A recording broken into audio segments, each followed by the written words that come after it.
Thank you. I'm just going to share my screen here. All right, can you see the PowerPoint? Yes, great. Wonderful. So thanks for having me. And I'm going to be talking about orientation and mobility and basically how to travel safely independently with vision loss. I also want to start out by pointing out that tomorrow, October 15th, is the annual White Cane Awareness Day, which makes this topic very fitting. White Cane Awareness Day is always October 15th each year. It is a national observance in the United States, which celebrates the achievements of people who are blind or visually impaired and the important symbol of blindness and the tool of independence, which is the white cane. It also works to spread awareness of the law, which provides right-of-way at any intersection to individuals carrying a long white cane or using a guide dog. So, a lot of the public does not know of this law. So it's our job to celebrate this day, make it more aware in the community. So tomorrow around the country, there may be presentations. Pre-COVID, there were a lot of in-person presentations and activities. Individuals attending would be able to try on vision simulators to see what it's like to have certain eye conditions, maybe learn some skills using a cane just to see how helpful it is, once that simulation is created, showing that vision loss. So what is vision rehabilitation? Vision rehab, our services aim to improve functional vision of an individual who has a visual impairment or blindness. So the services teach skills to maintain independence after vision loss, adaptive techniques, adaptive skills, and even adaptive equipment as we've talked about all day here, can be dispensed and taught to someone to help them regain skills that they may have been able to do independently before they lost their vision, to create the ability for them to take on those skills again post-vision loss. So vision rehab can take place really at any point in someone's life. It may take place while someone's still undergoing medical treatment. As we heard, some individuals may be receiving eye injections or laser surgery of the eye. We can work with people at that same time. Or it may take place after it's been told to a participant by their medical doctor or ophthalmologist, really there's nothing else that can be done, which can be hard to hear and can be very frustrating and lead to some uncertainty about what do I do now. All of the outreach that NABA does and the Commission for the Blind does really works to create the pathway from the eye doctor to referral to us, but it doesn't always happen. So sometimes we meet with participants for the first time. They can be possibly upset or confused or scared when they're told by their doctor there's nothing else that can be done. They're wondering, what is this vision rehab? What can you help me with? So that's where we come in to take what they have left with their vision, if they do have some residual vision left, and then teach those adaptive skills, teach those techniques, provide equipment to improve the person's functioning. So again, we're not changing anything medically, but we're helping them complete those tasks independently and functioning more independently. All right, so participants or individuals who are visually impaired can be referred by themselves. They can reach out to NABA or the Commission for the Blind, a family member, a friend, or best case scenario, the medical doctor. I feel that, when the medical doctor does that referral right away, that shortens the time period between, when they could be receiving services.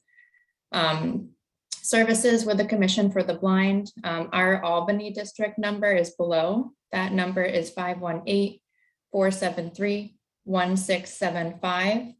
Now, everyone who is deemed by their ophthalmologist as quote unquote legally blind, they will then be registered with the Commission for the Blind and be put on, our eye registry. Once that's done, services can start. So it usually starts with the Commission for the Blind the participant will be put into a certain program based on maybe their goals or their age, and then services get started. All right, so within vision rehabilitation, one of the core services is orientation and mobility. So orientation and mobility, or sometimes it's referred to as O&M, teaches individuals who are blind or visually impaired how to travel safely and independently in their environments. The person who teaches this service is called the orientation and mobility specialist. So this individual usually has gone through a master's degree program. They may have also gone on to get their certification, which is a national certification through ACVREP. And I talk about that right there.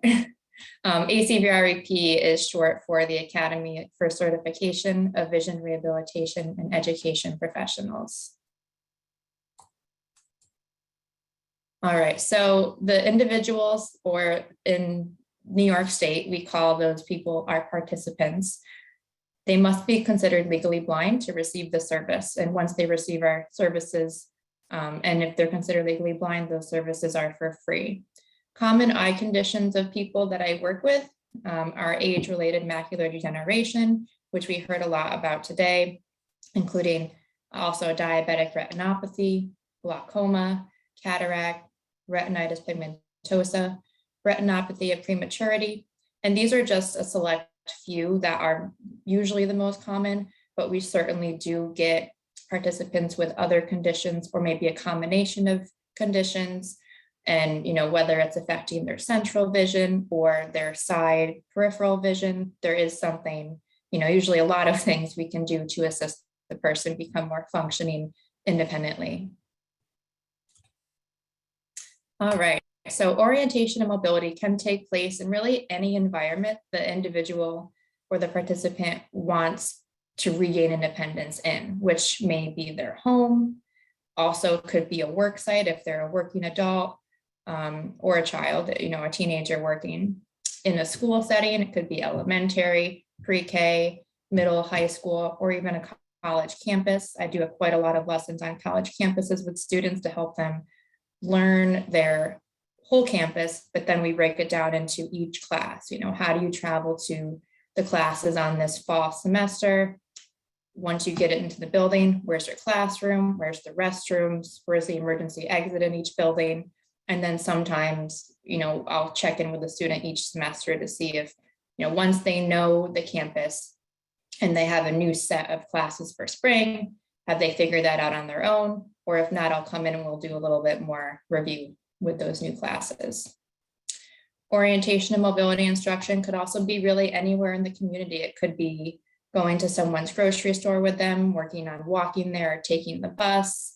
And then once you're in the store, doing that shopping or finding the customer service desk independently, going to their doctor's office, making sure once maybe they're dropped off out front, if they're using paratransit or getting a ride from someone, that they can get in safely and find their specific location that they're traveling to.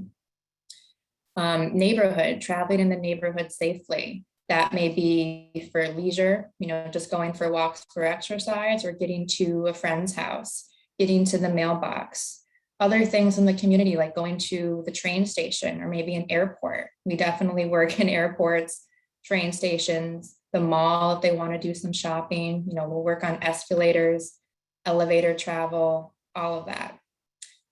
Pictured here on the right is a photo of an instructor, which is actually myself, teaching descending stair technique. So you'll see I'm faced backwards about halfway down the stairs, and the participant holding a long cane is at the very top step on that landing and holding the long cane.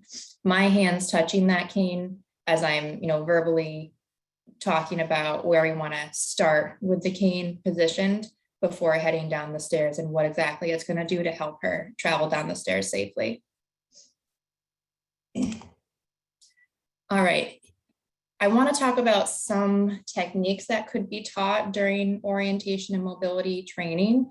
And again, this is just a small view of it. It really can be as short amount of time for training with someone or as long as they need based on the goals that they have set for themselves. So some techniques may be self-protective techniques. So that's just physically, using your arms to travel, which can be used in the home to travel safely and maybe not, bump your shoulder in your own home on a door frame, or to avoid, not hitting your head if you're bending down. Human guide technique. Human guide technique used to also be called sighted guide technique. We tend to call it human guide technique now because it's thought that really anyone can be a guide. Someone who's visually impaired or completely blind could guide someone else who's blind as long as they have orientation of the area themselves.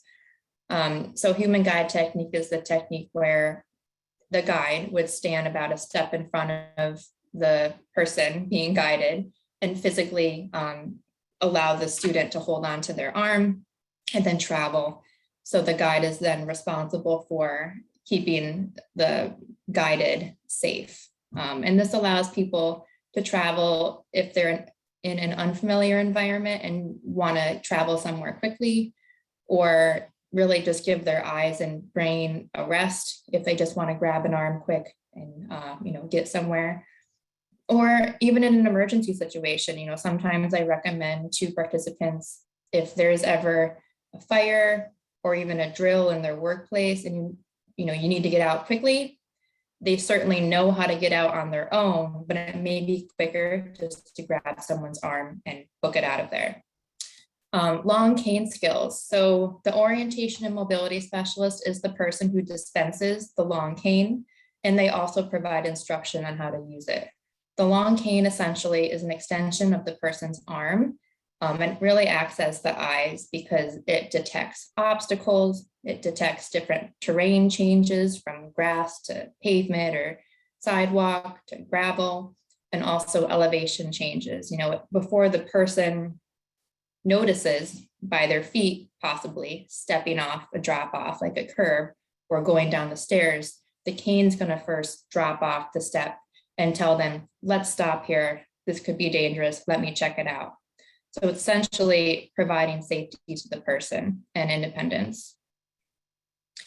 Orientation skills. So this is working with the person and the participant to learn where they are in their environment, how to keep track of where they are as they move, or even when they're stationary, what is around them or what is moving around them? What are they hearing? What are they smelling that tells them where they are?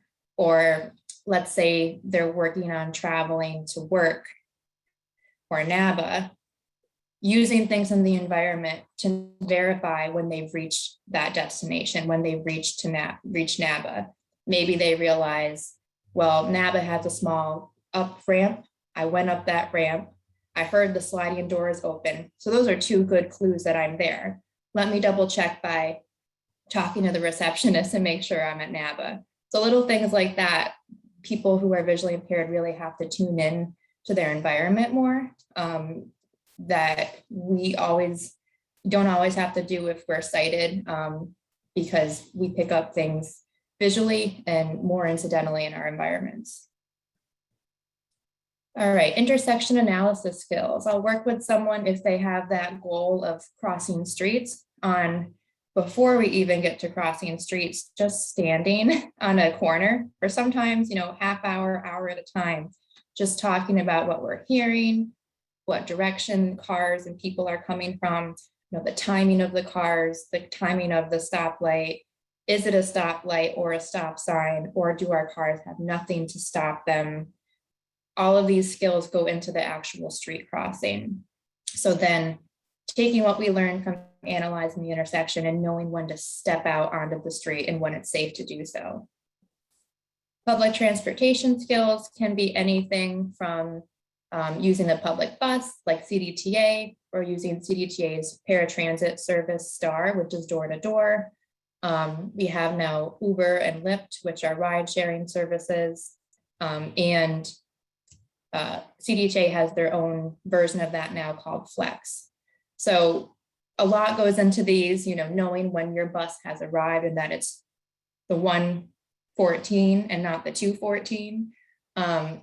And knowing when you get on the bus, when your stop is reached to get off, all of these little steps we work on. So by the end of our instruction, the person's riding the bus and going to the store by themselves. We also work a bit with guide dogs and guide dog users. We'll take a look at the person's skills to include our training on the application for a guide dog. Sometimes we're asked by the guide dog school to really recommend if they're an appropriate applicant for a guide dog or not. And then if they are, they go to the school and get their dog. When they return home, we'll also work with them to make sure they're still safe and independent when they're not any longer using their long cane, but instead have that guide dog as their mobility tool. All right, I want to talk a little bit about home safety, just some basic tips that can be helpful if you're someone who's visually impaired, who has a loved one who's visually impaired, to make sure you're safe as possible in your home with that vision loss. So ensure there are clear walking paths throughout the house, pick up shoes, clothing, books, and other items that you could trip over. Put away any object when you are through using it.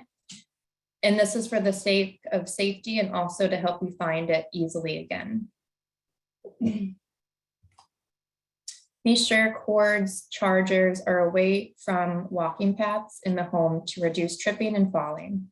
Keep electrical cords close to the baseboards if possible. Sometimes we recommend people almost, even like staple them into the corner or the wall, so there's no chance that they'll come loose and be in the walking path for a tripping hazard. Get rid of unwanted items to reduce clutter. Ensure rugs, carpets, and floor mats are secure to the floor. Place rug grips under throw rugs so they won't bunch up and become a tripping hazard. Remove rugs if needed. Ensure the bath mat is a non-skid bath mat with that backing behind it. Wear socks, slippers, or indoor shoes with grips to reduce the chance of slipping and falling. Experiment with lighting to see which combination works best for your vision. Add task lighting such as a lamp as needed. Christina talked a little bit about this. If someone's in their home and they have a spot where they do a lot of their maybe reading or listening to talking books or watching TV, maybe it's a recliner, you can always add a task lighting behind that chair or next to that chair where it's a place they'll visit and sit quite a bit. If possible, don't have patterned carpets. Those will add some visual clutter and can affect the depth perception of someone. So a solid color floor, a solid color tile or carpet is best. Clean up spills immediately. If they aren't and they're forgotten about, it may become a slipping hazard. Close cabinets, closets, cupboards, doors, drawers completely as soon as you've taken out what you need. Keep items and furniture in the same place. Back to what I said before about closing cupboards, it's important to have a conversation with family members about all of these home safety skills because you may be doing everything correctly, but if you live with others and they aren't aware of what you're trying to do to maintain your safety, they may still be keeping cupboards open. They may put things back in a random place that you're unaware of. So we want to make sure they know of where you like your things kept.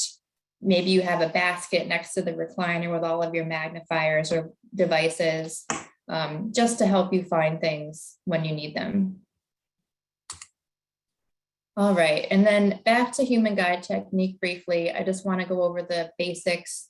Usually we'll work with someone to teach them these techniques with a family member if there's one present, not only to reinforce the strategy, but most likely the family member may become that guide for the person at times. So we want them aware of it as well. So when providing assistance, if you're offering to be the guide, you always want to ask the person first. We never want to just touch, grab, push, or pull anyone. Not only could that be startling, but it may also be unwanted. Some people may not want a guide or not need the guide, and they may say, no, thank you, which is totally fine. So that's why we do want to ask first. If they do say yes, they'd like your guidance, you can offer your arm. You can do this by touching the back of your hand to theirs, as you're standing next to each other. And then once the hands are touched, the person you want to guide will just know to bring their hand up to about your elbow. This, touching your hand to the back of their hand, it will eliminate the possibility of someone reaching out and, touching where they shouldn't or groping. We don't want that happening. So you want to make that initiation first. And the person who is being guided and getting the assistance, they've most likely used this technique many, many times. So they know what they're doing. This discussion here is almost to help the uninformed or the people who've never been a guide before to do it appropriately. Traveling. So when traveling with someone, you want to walk at a normal pace. As the guide, you want to stay one step ahead of the person you're guiding. At the top or bottom of stairs, you want to pause before you initiate that first step. Make sure the person's ready. And then when you do start stepping up or stepping down the stairs, you are one step ahead of them. So you begin and then they begin. So again, that keeps you ahead of them. Never grab a person's long white cane. We really don't want to ever not only pet the guide dog, but even address it, look at it, don't ask its name, pretend it's not even there. Anything like that will immediately distract the dog, and then the dog will think, oh, it's playtime, I'm not working, and could put the person it's guiding in danger. Descriptions, everyone's different with this. Some people may want to know what's going on around them in their environment as you're walking. Others don't care or may say, I don't need to know, like, you don't need to tell me anything. Everyone is different. All these individuals you could be guiding will also tell you what they prefer. Doors and narrow spaces, lead single file through a narrow area. When arriving at a door, move the guide arm you're using just behind your back, and that will notify the person they have to go more single file behind you to stay safe.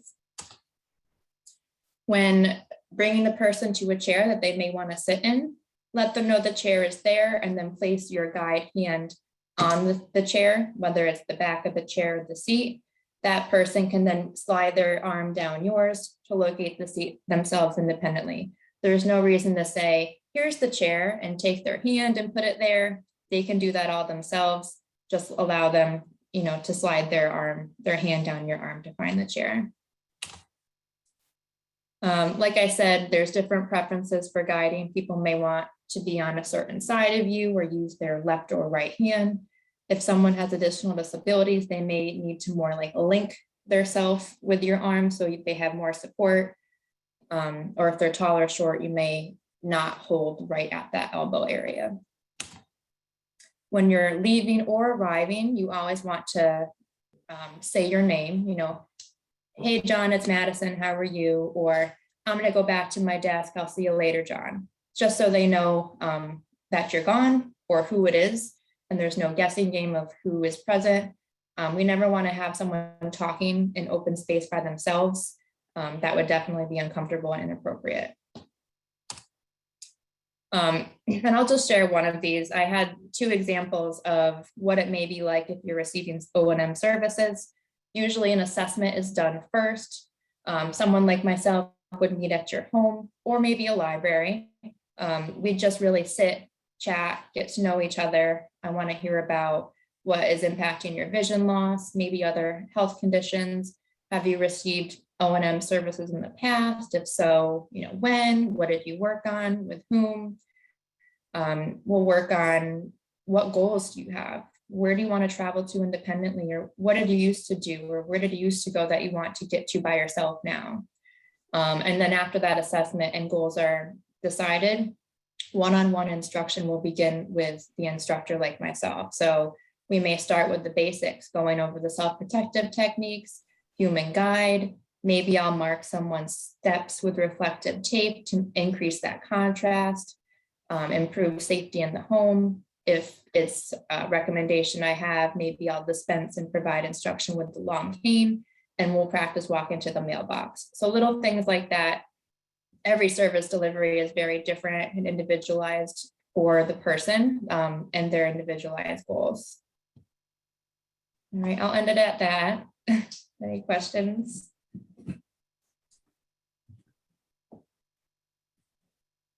That was great, Madison. There was a lot of really good information. We are open for questions. So if you are joining us via the screen on Zoom, go ahead and unmute yourself and please ask your question. If you are calling in today, you can unmute yourself by pressing *6.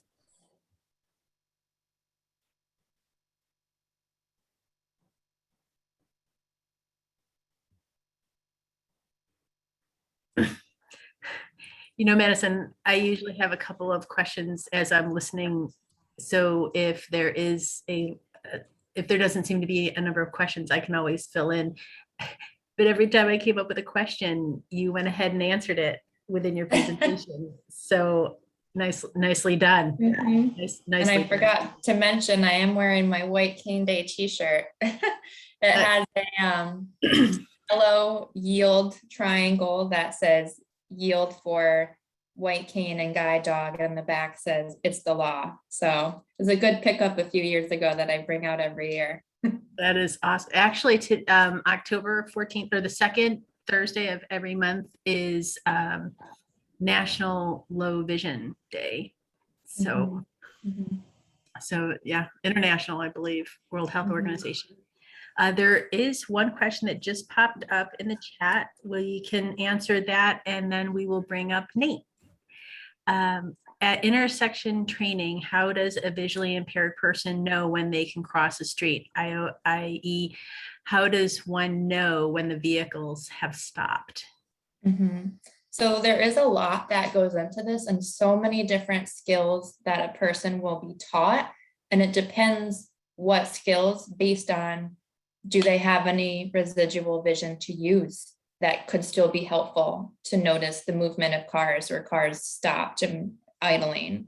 How is their hearing, which is all determined at the assessment? Do they have normal, good hearing, or are there hearing losses? How is their proprioceptive, information? Can they sense like the vibrations of the cars if they don't have any hearing or vision? So all of those skills, best case scenario, they have residual vision, and we can use some of the vision with the timing of the hearing of the cars. But it really depends on the person. There's a different way we cross, whether there's a traffic light, whether there's a stop sign, or whether the parallel cars have nothing to stop them. So that's why it is so important, to see first, how is a person crossing? Like during the assessment, we'll go for walks and I'll see how it is. And then usually we'll do some review or instruction, because there's usually always a safer way, or there's a few little tips I can give, even if they're doing most of it great, just some tips to make them a little bit safer and confident. Excellent. Thank you so much, Madison, for joining us today. This presentation was fabulous. And like I mentioned before, all of the recorded presentations will be available on NABA's website soon, www.naba-vision.org. And thank you. Thank you.